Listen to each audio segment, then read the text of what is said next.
a middle-aged man wearing a suit and tie, holding the hand of a boy in a sailor's outfit. Around them, a crowd of elegant people.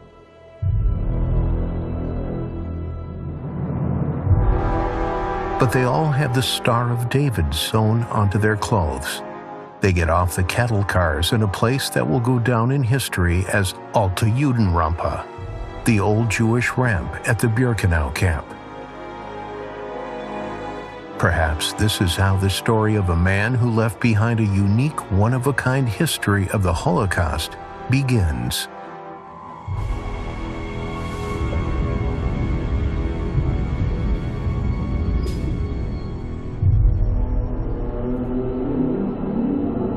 The sketchbook is the most important artistic work in the collection of the Auschwitz Museum.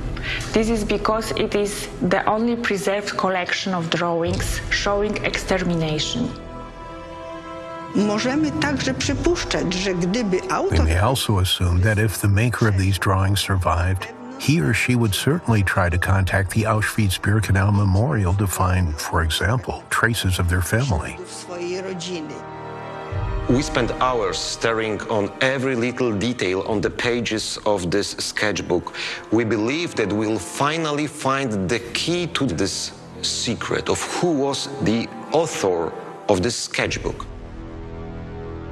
The only chance to discover the truth is a detective analysis of even the smallest details of these drawings. So, let's start with the sketch marked with a capital A. Apart from the man and the boy, the author has distinguished one more figure. He has a hat on his head, a bow tie at the neck. Perhaps he is the boy's grandfather. This hypothesis seems to be confirmed by the next drawing. The SS man brutally tugs the child. The boy struggles to get away to his father, but the father stretches out his hands helplessly. He is powerless. The boy will join his grandfather in a moment. A terrible fate awaits them. A sketch showing selection on a ramp is marked with a capital letter B. This scene is very dramatic, it's very moving, full of emotion. The boy is shouting, and the old man, the grandfather, is standing nearby.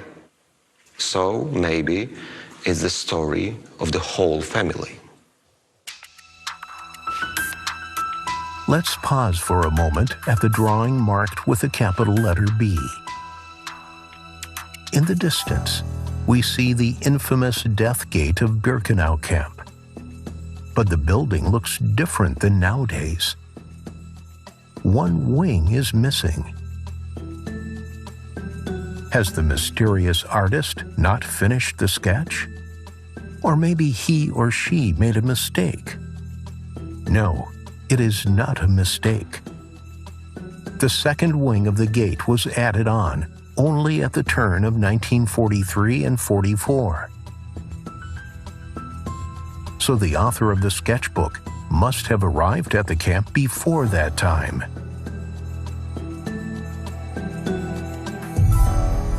The uniqueness of the sketchbook lies also in the fact that it constitutes the only iconographic source showing the old Jewish ramp, the so-called Alte Judenrampe, at the moment of transport arrivals.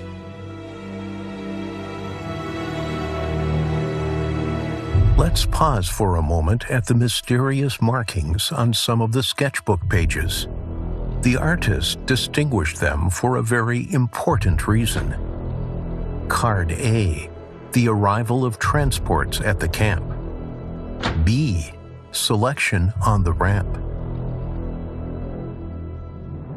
C, unknowing victims go straight to the gas chamber. D, gas chamber and crematorium. This child is seen on the third sketch in the sketchbook. this little boy in a sailor's uniform, and next to him is the grandfather. A little boy is walking, holding a woman's hand to the gas chamber. Out of 216,000 Jewish children deported here, only about 8,500 were registered as prisoners. This means that 96% of the children who arrived at the camp had no chance of survival. They did not enter the camp, but were directed straight from the ramp to the gas chambers. The precision with which the anonymous artist sketched the site of the final stage of the Holocaust is extraordinary. The drawing shows one of the two twin gas chambers connected to the crematoria and marked by the Germans with numbers 4 and 5. The chambers and crematoria were opened in the spring of 1943. By comparing this information with the knowledge acquired from the drawing presenting the Gate of Death, we already know that the sketchbook had to have been created in the summer and fall of 1943. When I look at the sketches, so moving, so full of emotion, so realistic, I ask myself, maybe the author of the sketchbook drew himself, standing on the ramp and holding his child's hand. Maybe he drew the loss of his beloved child.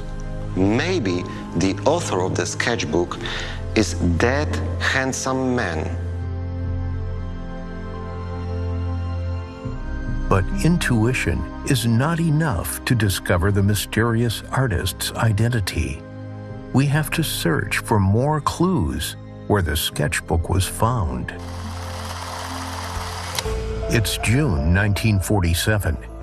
After the war, a former prisoner of Auschwitz, Yusuf Audi, is one of the museum guards. While patrolling the area of the former Birkenau camp, he passes through the section marked by the Germans as B2F. There was a prison hospital here. Today, his daughter Anna is leading us to this special place. She also works at the museum. He noticed a bottle sticking out of the barrack foundations. He wondered what it could be. He went over and removed it, and it turned out that inside the bottle there were some folded and rolled sheets of paper. The hospital from Sector B2F appears in the last but one drawing of the sketchbook. The prisoners throw emaciated corpses onto a wooden cart. But there is one more remarkable clue, that the anonymous illustrator must have stayed there for a long time. The choice of colors in the sketches, here we have blue and red, is puzzling. We may assume these colors came from the camp hospital. Both red and blue crayons were used to complete the temperature card of patients staying in the hospital.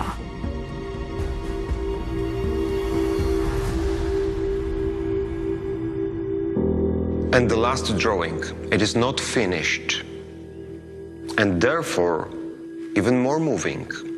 If we assume that the author of the sketchbook was a prisoner, then previous drawings suggest that he was sent to the camp hospital. Maybe he was ill and he died. Maybe he was selected by the SS doctors to be sent to the gas chamber. But there is another hypothesis, a shocking one. The artist distinguished not only prisoners in their drawings. Another group was portrayed with great accuracy as well.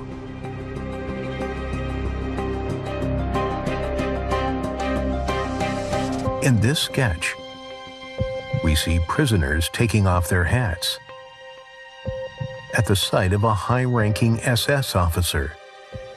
In the details of the uniform, the artist accurately reproduced Oberscharführer markings.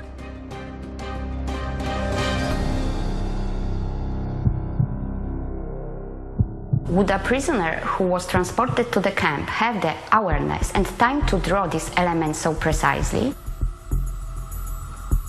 Even assuming that he or she would be assigned to work in various work units, would a prisoner have the opportunity to move around such a large area as Birkenau? There is one more important detail in this drawing.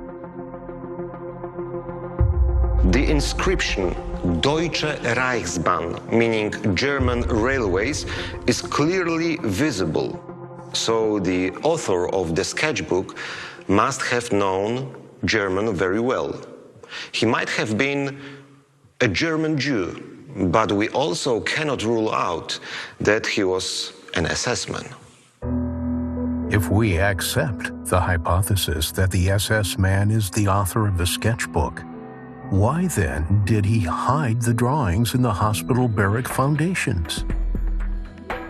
Also, SS men were forbidden to document camp events, camp life, or anything happening in Birkenau. The fact that the drawings were hidden neither confirms nor disproves the idea that the artist behind the collection of sketches could have been an SS man. We can't rule out anything, and from this point of view, the sketchbook is a great enigma with 1,000 unknowns. In the Auschwitz-Birkenau Museum, there are tens of thousands of items testifying to the Holocaust. Unfortunately, there are also those that perish and bury the memory of the victims forever.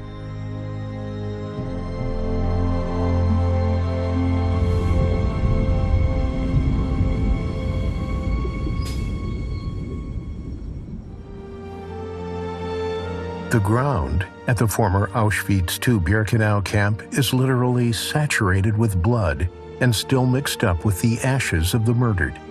And it still hides many items belonging to the victims. Keys, spoons, medicine packaging. Every now and again, in spring or after heavy rains, they come up to the surface. When it comes to Brzezinka, there are cases where visitors unknowingly or consciously take parts of some objects from various reasons. Mainly pieces of cutlery, barbed wire, bricks, stones. They take them as a souvenir or to add to private collections. For this crime, the punishment is up to 10 years in prison. But apart from criminal liability, it has another disastrous effect. For historians, the location where the items are found is of key importance. Even if visitors take an object and return it to the museum, we may lose valuable information irretrievably. Huge former camps are impossible to oversee in 100%. Therefore, theft is a true plague. Later, when sending such stolen items to the museum, people sometimes wrote in their letters that they had bad dreams or that they felt bad with the item being in their home. Is it true? Maybe. But regardless of their motivations or feelings, nothing changes the fact that they simply robbed the world's largest cemetery.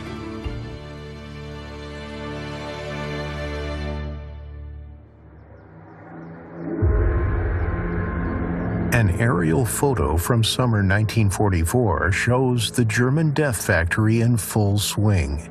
The murder of 430,000 people is in progress, Jews from Hungary. You can clearly see the huge column of smoke from the burned bodies.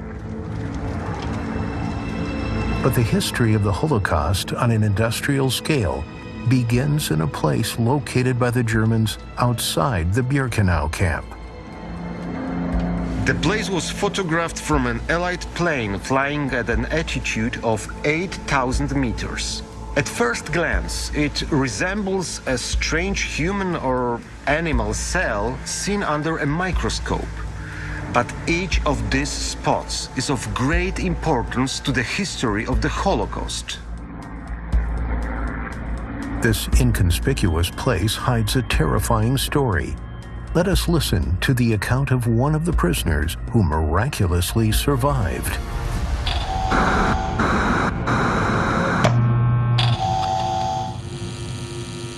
There is only a thatched peasant's house standing, once plastered white with boarded shutters.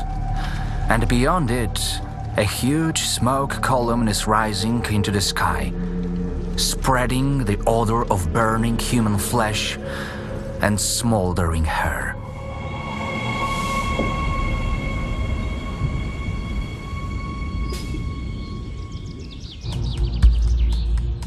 Together with two leading historians studying Auschwitz and the Holocaust for years, we are going there, to the ruins of the Little White House. Popatrz, to jest niezwykłe, że Auschwitz Look, jest... it is remarkable that Auschwitz is perceived in historical consciousness as a death factory. Gas chamber buildings, crematoria, smoking chimneys. It all started gradually. It all started with relatively makeshift solutions. Initially, the Auschwitz camp occupied only the area of the former military barracks. A small crematorium was opened on its grounds. Every day, the bodies of prisoners who were murdered or died of disease, hunger, or exhaustion were burned in 3 furnaces.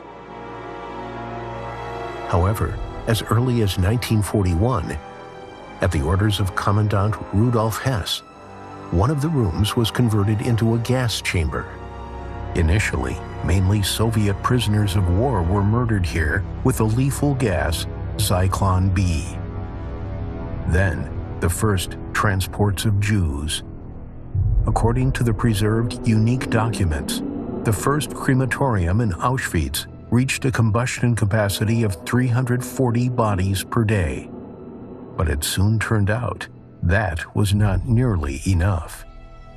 Kiedy zaczynają przybywać masowe transporty, muszą When mass shipments began to arrive, they have to find new solutions. Then Birkenau appears as the place of death. Auschwitz II Birkenau, a gigantic new camp located about 1 mile from the main camp. The largest Nazi death factory in history. But murder on an industrial scale begins with cheap and primitive solutions. Commander Hess gives orders to convert 2 rural huts, from which Polish families were evicted, into gas chambers. This is how the first and the second bunker are created. From the wall colors, they are commonly referred to as the Red House and the White House.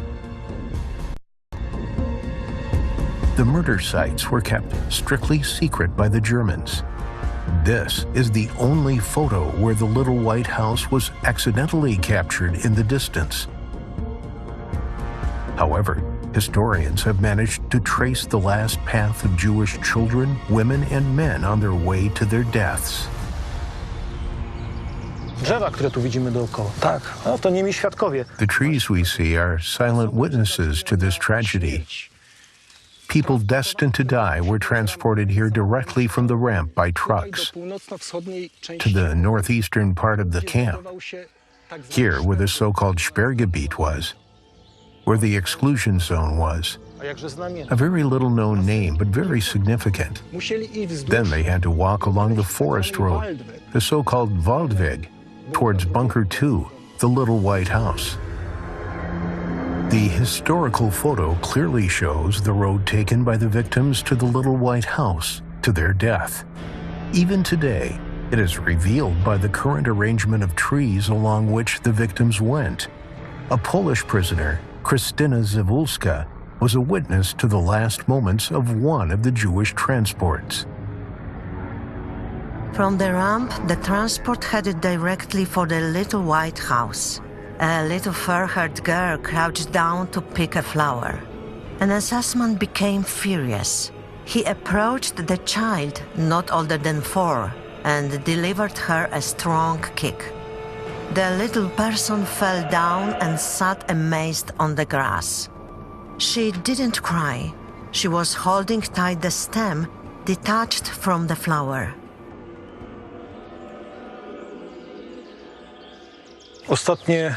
Last 100 meters of illusions, last 100 meters of the victims' lives. Before being directed to the gas chamber, everyone had to undress here. At the beginning, in the open air. Later, wooden barracks and undressing rooms were set up here.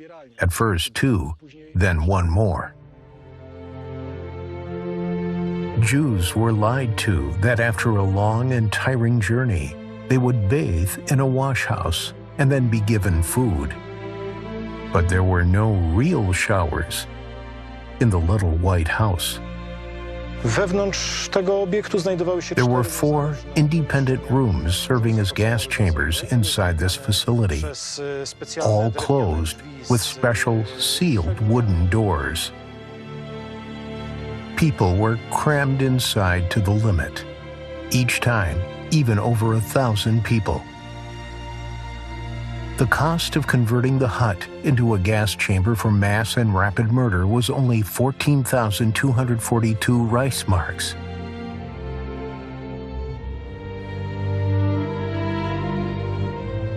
For comparison, 4 large gas chambers with crematoria, put into use in 1943, cost 100 times more. The gas, the Zyklon B pellets, was introduced through small gas-tight windows positioned near the ceilings from the outside. Of course, these pellets were introduced by SS officers.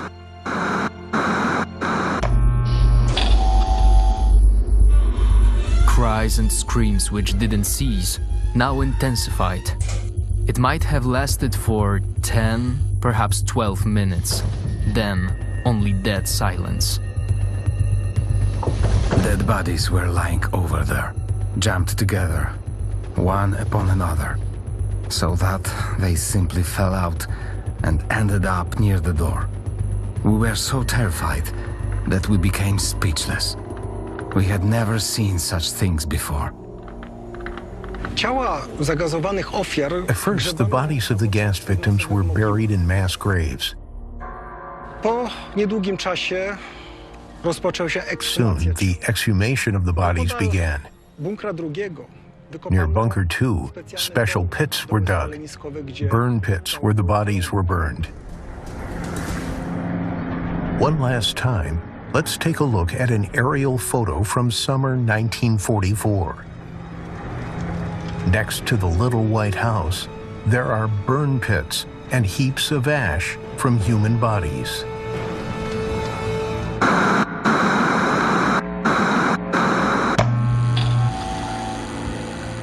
Sometimes, after entering the chamber, we heard someone's groans. Once, we found a baby wrapped in a pillow. We took the small bundle to Oberscharführer Moll. Moll took it to the verge of a pit and threw it into the fire.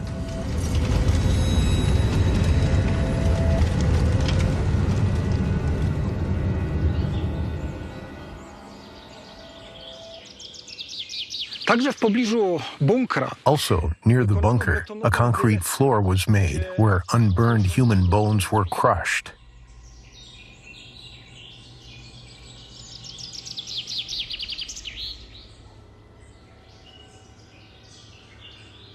Later, these bone particles were sifted through sieves, loaded onto trucks heading towards the Vistula River, and there the ashes were dumped in the river. This way, the traces of this crime were destroyed. But the Germans did not manage to hide a murder on such a scale. And if there is a crime, there should also be a punishment.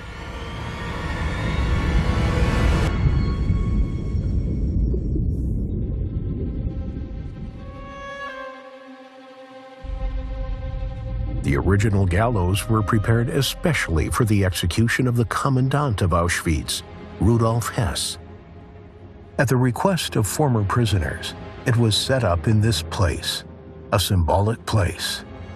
Why? What is this place? Let's start this story from the beginning.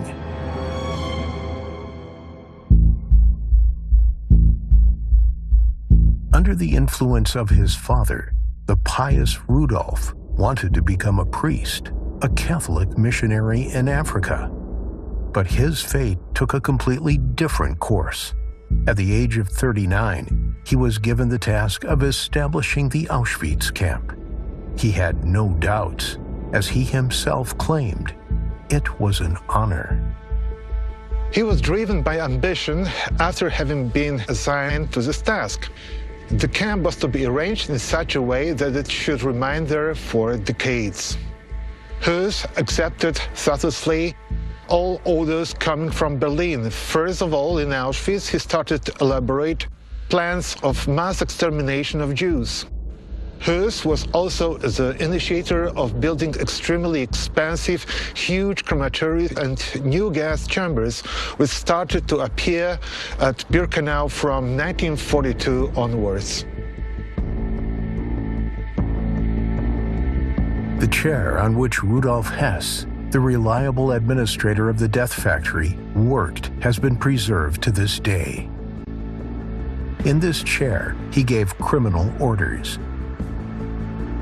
It's hard to believe, but the revenge of the victims could have reached him even during the war.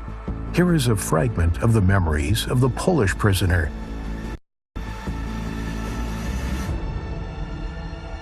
My hair clipper was packed. The razor was sharpened. And then I was taken to Hus's villa.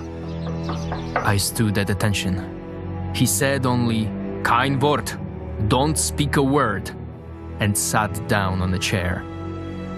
I was terribly frightened. First, I shaved the hair above the ears, and other hair was smoothed with the hair clipper. I thanked and went out.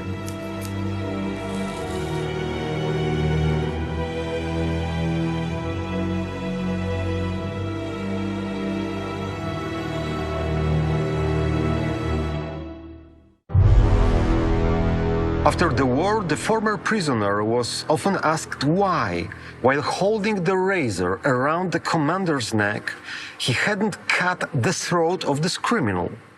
And he answered very simply, "Because I was afraid. I was afraid that someone even worse would come to replace him." From the crematorium number 1 chimney rose tarry smoke from the burning bodies. A sweet, nauseating scent lingered over the countryside for kilometers around. But because of the high chimney, it rarely reached the commandant's and his family's villas.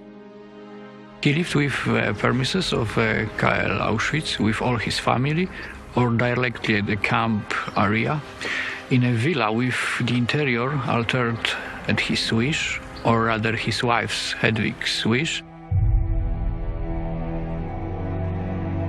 A Polish family living here was evicted from the villa.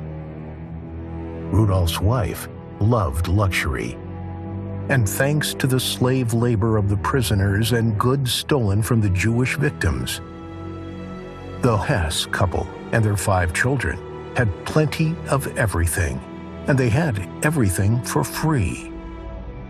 Rudolf's wife used to say, "I want to live and die here. Nowhere will I be like here." We are in the private part of the Hess garden, the part where Hedwiga and her children spent a lot of their time during the war, living wealthy life. The garden was cultivated from imported plants, obtained from yards, gardens and nurseries to which the SS staff had unlimited access. We watched Dutchman's Pipe. This is one of the plants remembering this camp in the height of its infamy. It is crucial to remember that the garden was purposefully isolated and cut out from the tragic reality of the life in the camp. The life of cruelty, personal tragedies, hunger and death. What was happening in that garden? What was the life of Hess, his wife, and their children? Janina Szczurek's account is an extraordinary document. As a young girl from the vicinity of Oświęcim, she had to work in the commandant's villa. The children of Hess, except Klaus, the oldest one, didn't hurt the prisoners working there. They were running all over the garden looking at the prisoners who were working.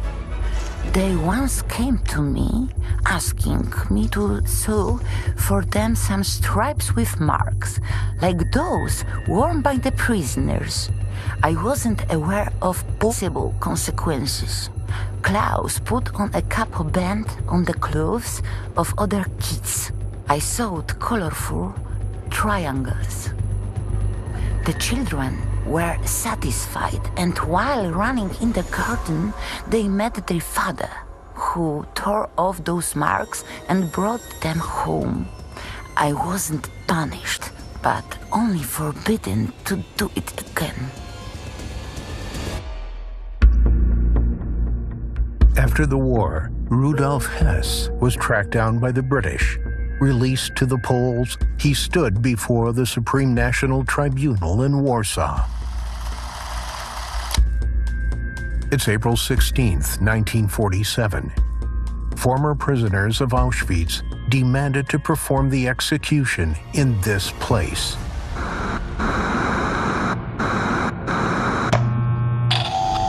Here, prisoners were brutally tortured here. Former prisoner Stanislav Hans remembered Hess's last moments this way. I was standing nearby, perhaps a few meters from the gallows. I thought that this Hess, who was such a fervent Hitlerite, would throw out a catchword, but nothing of this kind. The sentence was read out calmly to him. Hess was hanged at 8 minutes past 10. But next to the dead commander in the photo, you can see another figure that doesn't seem to fit here. It is significant that just before his death, he decided to meet with a Catholic priest to go to confession and return to the bosom of a church. Has the criminal responsible for the death of over 1 million innocent people received absolution? Probably yes, but it's hard to be 100% sure. Because in the Catholic Church, confession is strictly confidential.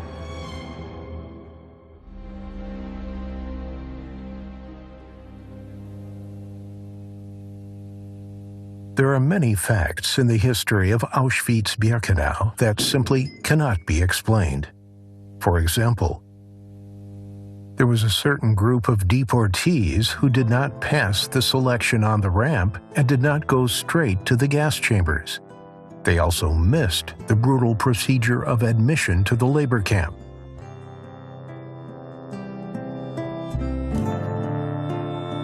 Gypsies would arrive at the camp with all they had. Nothing was taken away from them. In the camp, they were walking in their own clothes. They didn't have their hair cut. There were many gypsy carts standing on the camp premises. But these were only appearances.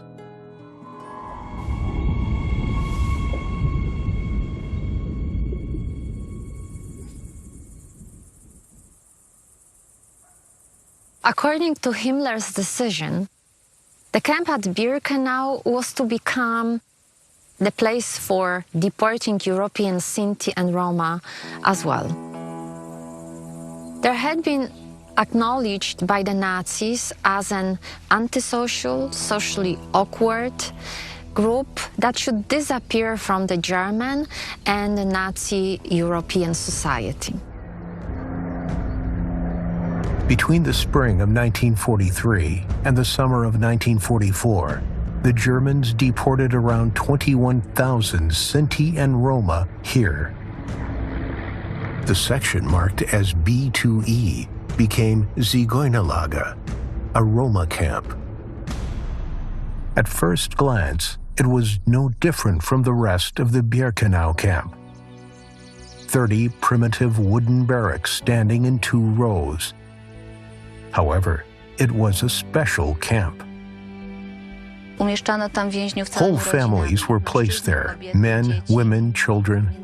Among them, also grandparents, aunts.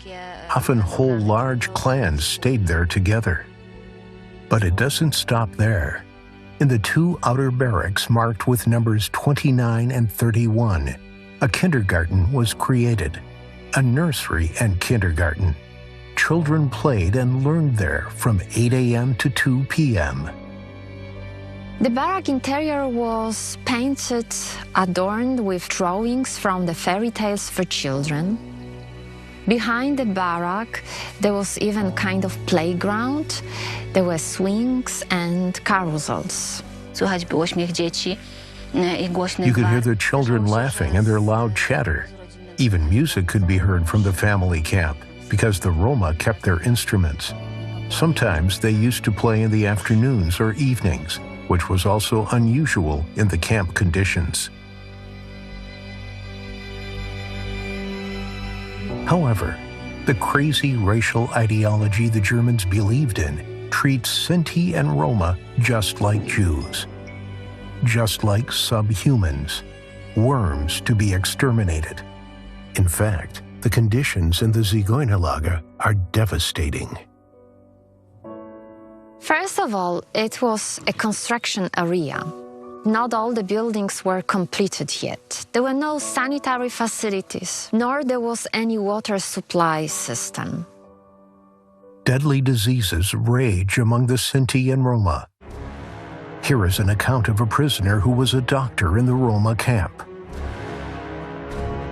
Sick gypsy women were lying on the bunks, arranged in groups of a few at a time, resting on one bunk. At some distance, kids were lying. There were always 100 to 150 of them. No clothes at all, no baby stops, completely nude. Kids were always crying. They were in the grip of scarlet fever, gangrene, cancers, venereal diseases, Lewis, tuberculosis, typhoid fever, whooping cough, diphtheria, measles. I found those moments most difficult for me. Not beatings, not hearing noises, but those kids. They were lodged in such horrible sanitary conditions that they simply died standing up. This is something unique. This is something specific of this group, the great drama of the Romani people. There is also a terrible truth behind the beautiful Romani portraits painted by the Jewish prisoner Dina Gotlipova.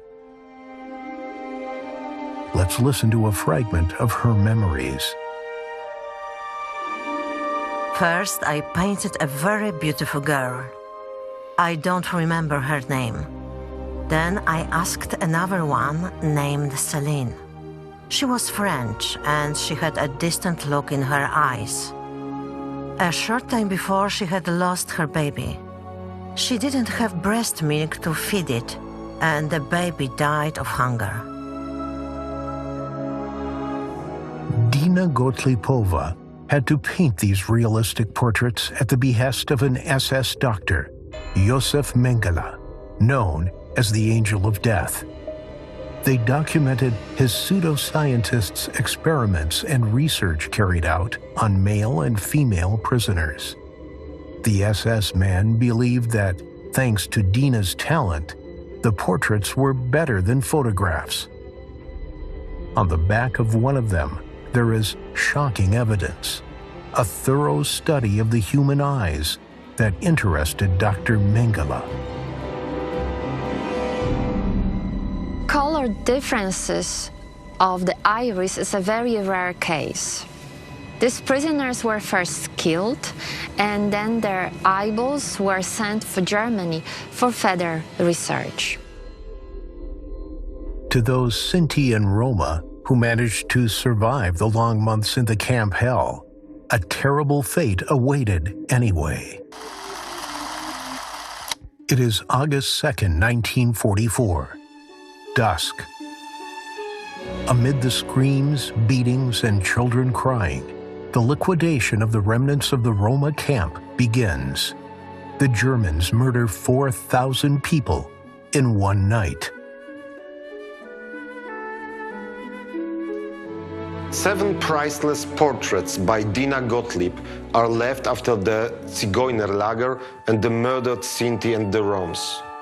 She survived, and amazingly, after the war she worked as a cartoonist, among others for Disney and Warner Bros. She co-created characters such as Tweety the Canary and Daffy the Duck. She was a strong and independent woman.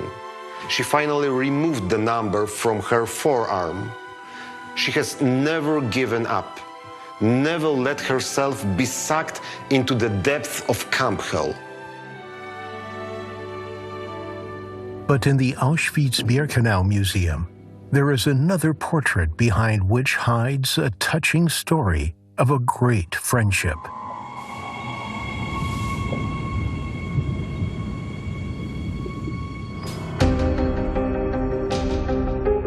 This portrait is unlike any other. 2 men share identical first and last names, Tomasz Serafiński. But only one is actually called that name.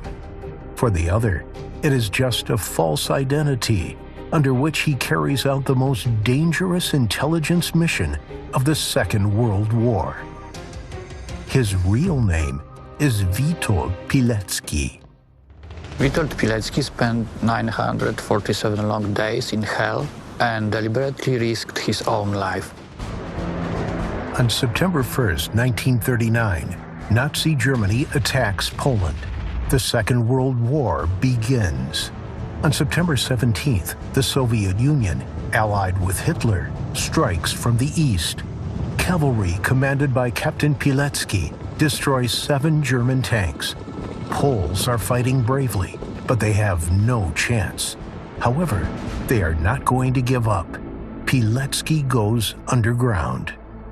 In August 1940, the wave of German terror is already exceptionally dangerous.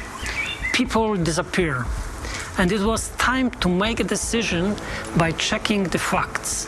And it was Pilecki who was assigned this task.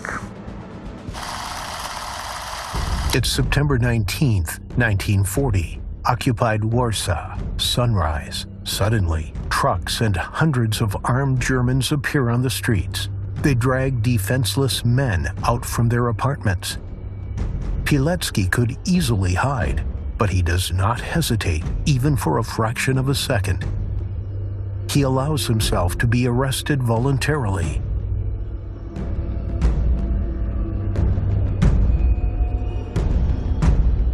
To call Pilecki's deed heroism is to say nothing. When he got arrested in Warsaw, he had no guarantee that he would be sent to Auschwitz. On the same day, the Germans could have shot him down somewhere in the streets or in the woods near Warsaw. Pilecki simply dared to jump into absolute darkness. But luck stopped at a certain place. You could hear shouts, screams, opening the rail cars and baying dogs. In my recollections, I would recall that place at the moment when I was leaving all that used to be on the earth and started something that must have been somewhere outside it. We were approaching a gate fitted in a fence made of wires with an inscription.